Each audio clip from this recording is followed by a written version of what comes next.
Hey, you wanna hear a story? When you hear the hardest problem in history, God, how does he do this so often? you might think of line after line of super difficult equations, but in this case it's just this. It probably reminds you of the Pythagorean theorem because that's where it came from. You see, in the 17th century a similar problem was posed. In the Pythagorean theorem, two squared numbers add up to another squared number, something that's been proven long ago and with many examples. But in this problem, the person who posed it realized that if the numbers weren't squared, but raised to any power greater than 2, there was no solution that would give a Natural. number, and I emphasize Natural. because of course that if I start using numbers like 16 point infinite peak comedy, it works. And now you may ask, so where's the problem?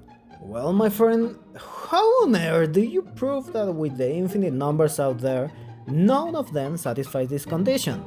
That's what everyone must have thought when they saw such an statement. Except for the fact that it was written by Pierre de Fermat.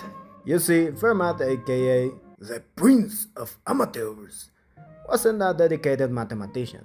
He was a jurist who did this kind of math in his free time just for fun. But he had the peculiarity of being a genius, even correcting and greatly irritating René Descartes himself. That's a great story. In almost every case where Fermat proposed a new theorem or a new problem, it turned out to be true. And I say turned out because he had the little habit of never explaining how he reaches his conclusions, almost nothing.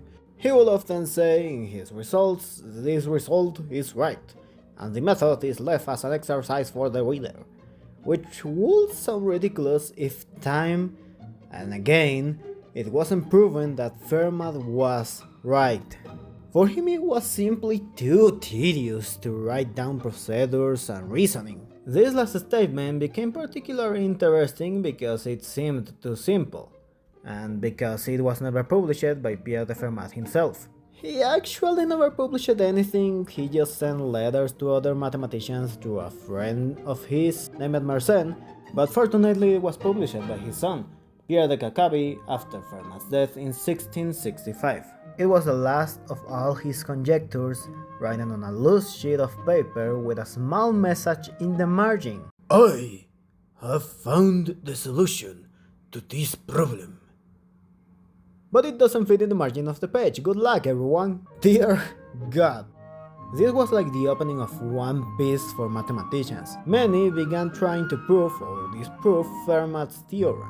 In that era, the closest anyone got was Sophie Germain, a brilliant female mathematician who was overshadowed by the sexism of the time. She managed to provide a proof for all prime numbers below 100. I'll make a video about her someday. But the problem will take 367 years to be solved by Andrew Wiles in 1994, using tools and mathematics that didn't exist in Fermat's time and proving again that Fermat was right. In fact, the attempts to solve Fermat's theorem lead to the development of extremely important mathematical theories, even to the point that many professors will say that they hope it's never proven, because the mathematics generated by the attempts at a solution were far more important than the theorem itself. The important thing is the journey. Remember that when the One Piece turns out to be The power of friendship.